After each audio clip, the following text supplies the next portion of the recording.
Baik, adik-adik, kita lanjutkan ke pesawat sederhana. Yang pertama adalah pesawat sederhana jenis tuas ya.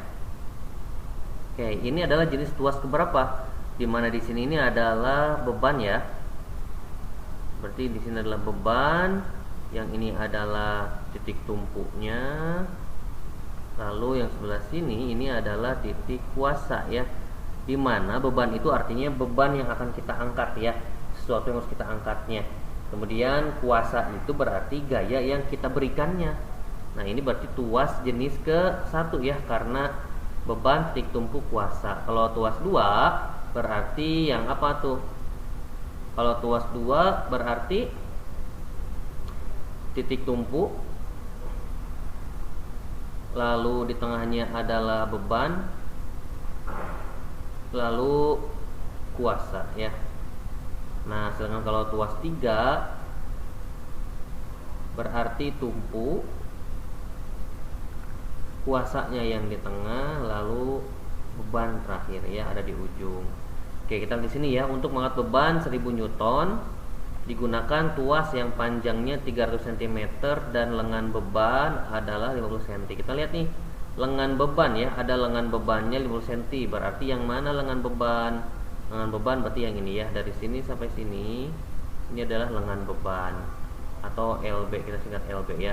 Nah, dari titik tumpu sampai ke titik kuasa itu lengan kuasa ya. Lengan bebannya 50 cm. Sedangkan tuasnya 300 ya. 300 itu dari sini ya, dari sini sampai sini itu 300 cm. Berarti LK-nya berapa? 300 dikurang 50 dapat 250 cm ya. Oke. Cara menghitungnya adalah yang pertama, kita selalu tahu ya bahwa usaha ya. Kita pakai konsep usaha, di mana usaha pada beban itu akan sama dengan usaha pada lengan kuasa ya, pada kuasa. Usaha itu kan berarti F dikali S ya.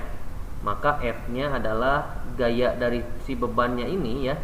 Berarti FB, kita tuliskan FB gaya dari si bebannya dikali dengan lengan beban.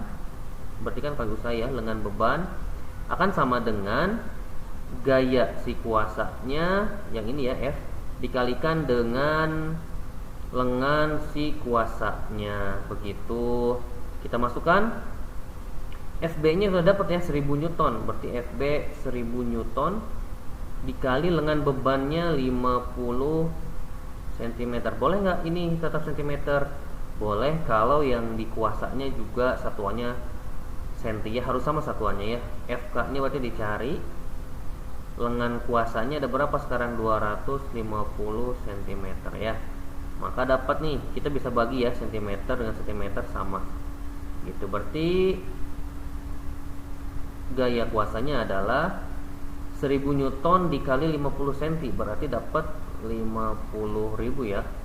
50.000 dibagi dengan 250. Ini kenapa bisa jadi dibagi ya? Kalian sudah hebat nanti ya. Oke, FK-nya berarti 50.000 dibagi 2,5 ya. Ini dibagi 500 dibagi 25, berarti dapat 200 Newton ya. Dapat 200 Newton. 200 kali ini, oh ini salah, bukan 200 ya, maaf. Ini berarti dapat 20 Newton ya. 2 kali 25 50 5. Oh ini 5000, maaf, berarti betul 200 ya, 200 Newton. Berarti gaya F ini adalah 200 Newton ya. Sekarang yang kedua, setiap pesawat sederhana itu ada yang namanya keuntungan mekanis ya. Waduh, di sini ya. Ada yang namanya keuntungan mekanis ya. Keuntungan mekanis itu apa sih? Keuntungan mekanis itu berarti seberapa menguntungkan sih si pesawat sederhana ini ya. Berarti kita singkat menjadi keuntungan mekanis adalah KM. KM itu berarti perbandingan antara selalu gaya beban dibagi dengan gaya kuasa ya, atau kita bandingkannya kalau untuk tuas berarti lengan kuasanya dibagi dengan lengan beban ya. Maka hitung salah satu ya. Berapa menguntungkannya, berapa kali lipat sih? Berarti FB nya 1000 dibagi 200 ya. 1000 dibagi 200 berarti berapa? 5 ya. Berarti keuntungan mekanisnya adalah 5. Berarti si tuas ini 5 kali menguntungkan kita ya. Artinya kalau misalnya 1000, maka kita cuma butuh 200 Newton. Kalau misalnya 500 Newton, berarti 500 Newton dibagi 5 ya. Dibagi 5 100 Newton ya. Berarti tinggal butuh 100 Newton saja. Seperti itu ya, teteh semuanya untuk menentukan pada tuas ke-1. Ingat ya, lengan ini, lengan kuasa itu jarak dari titik tumpu ke titik kuasa ya. Sedangkan yang lengan beban itu jarak dari titik tumpu ke titik beban ya. Hati-hati tertukar. Oke, ini untuk yang tuas. Kita lanjut ke bidang miring selanjutnya ya. Ke bidang miring.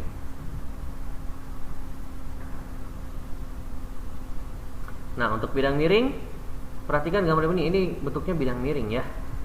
Nah, kalau misalnya si beban ini lewat vertikal ada di sini ya, maka dia harus diangkat ke atas ya, diangkat ke atas. Sedangkan kalau ini diangkatnya miring ke sebelah sini ya. Ada sebuah balok beratnya 300 Newton ya, berarti di sini beratnya 300 Newton, maka untuk mengangkat ke atas itu akan butuh gayanya juga minimal 300 Newton ya, karena sesuai dengan bebannya. Nah, kalau ini bebannya, kalau yang F, apakah akan 300 Newton juga atau bisa lebih kurang? Kita lihat ya, sama usaha ya. Jadi usaha yang satu miring akan sama dengan usaha yang kedua ini, yang vertikal ya. Jadi ini akan sama usahanya. Tujuan akhirnya adalah ke titik Q ya. Berarti usaha PQ akan sama dengan usaha ini ya. Ini misalnya titik O ya, dari OQ ya. Untuk usaha PQ berarti jaraknya berapa? Gayanya itu ditanyakan ya. Berarti F dikalikan dengan jaraknya adalah 5 meter sama dengan beban yang di sini. Ini berarti 300 Newton ya. 300 dikali jaraknya lebih 3 meter ya. Oke, ini meternya boleh dibagi. Oke, terus berarti F sama dengan 300 dikali 3 dibagi 5 ya, pindah ruas ya. Maka F-nya berapa nih? 300 dikali 3 dibagi 5. 300 dibagi 5 dulu, ini bisa dapat 60 ya. Berarti 60 dikali 3. Nah, 60 dikali 3 180 Newton. Oke, bayangkan ya, asalnya 300 Newton sekarang jadi 180 Newton. Untung bendanya untung ya. Berapakah keuntungan mekanisnya? Kita harus tahu ya berapa kali keuntungannya. Berarti keuntungan mekanisnya adalah yang bebannya kita bagi dengan kuasanya ya. Jadi bebannya itu kan tadi harusnya 300 Newton nih, tapi kita cuma bisa cukup mengangkat dengan gaya sebesar 180 Newton ya. Berapakah keuntungan mekanisnya? Kita perkecil ya, kita bagi 3 dua-duanya. Dibagi 3 berarti sisa 100 ya. Ini bagi 3 dapat 60. Nah, ini 10/6 ya. 10/6 itu kita kecilin lagi. 10/6 dikecilin lagi bisa dapat jadi berapa tuh? Dibagi 2 itu berarti 5/3 atau sekitar berapa? 5/3 itu 1,67 ya, sisanya ke sana. Jadi kalau misalnya 1,67 atau nah, kita bandingkan juga nih. Caranya adalah sisi miring, berarti yang sisi miring ini ya, sisi miring dibagi yang tegaknya ya. Berarti langsung ya 5 meter dibagi 3 meter. Oh, langsung ketemu ya. Tinggal 5 dibanding 3 saja. Begitu ya ATT ya. Sangat mudah sekali. Ingat kuncinya adalah usaha yang di sini ya, usaha dari sini sampai sini PQ itu kan sama dengan usaha yang vertikal, begitu. Nah, kita lanjut terakhir ke yang ini ya, apa namanya ini, katrol ya. Nah, kalau katrol, lihat dari mana katrol. Oke, kalau katrol selama dia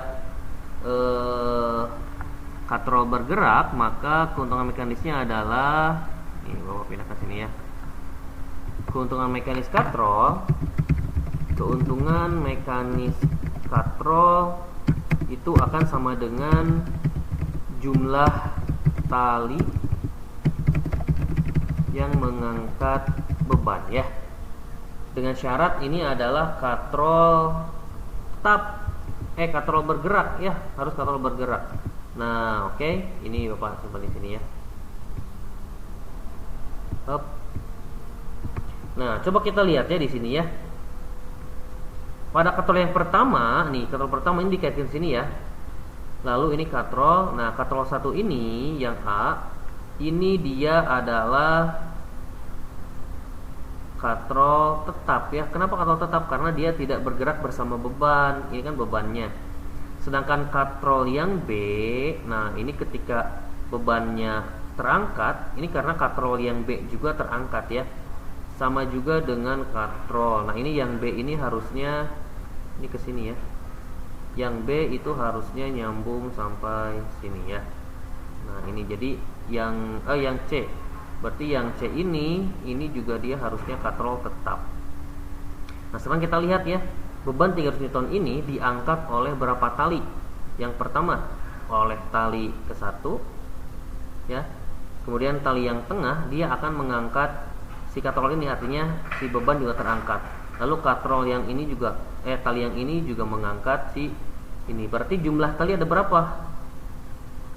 Tali ada 3 ya. Oleh karena itu keuntungan mekanisnya adalah 3 juga ya. Berarti berapa besar gaya yang dibutuhkan? Nah, berarti keuntungan mekanis kan adalah beban dibagikan gaya kuasanya ya. Keuntungan mekanisnya kan 3. Berarti bebannya berapa? 300 ya, dibagi FK. Nah, dibagi F-nya berapa? Maka dapat F adalah 300 dibagi 3, dapat 100 Newton. Sip, bisa ya. Nah, kalau misalnya katrol yang seperti ini gimana Pak? Kalau yang tetap, katrol tetap itu keuntungan mekanisnya adalah 1. Artinya kalau gayanya 300 ya ditarik juga 300 ya. Jadi kalau misalnya ini katrol, nah ini ada bebannya di sini, maka ditarik oleh F, maka ini cuma 1 tali yang mengangkat ini ya. Yang F ini tidak dihitung. Kalau misalnya katrolnya ada banyak, nah kalau katrol tetap bergerak gimana Pak? Katrol bergerak itu kan berarti katrolnya di sini ya. Ini katrol. Nah, si katrol ini diikatkan ke bebannya. Jadi ketika dia diangkat, nah ini tali yang ininya dipatenkan di sini. Ketika diangkat oleh F, maka yang mengangkat beban ini adalah tali 1 dan tali 2. Jadi ada 2 tali ya, sehingga keuntungan mekanis katrol bergerak itu adalah 2 ya. 1 katrol bergerak. Begitu Tata ya. Kalau ada yang tidak dipahami nanti boleh hubungi langsung ke Bapak ya. Semangat anak-anakku.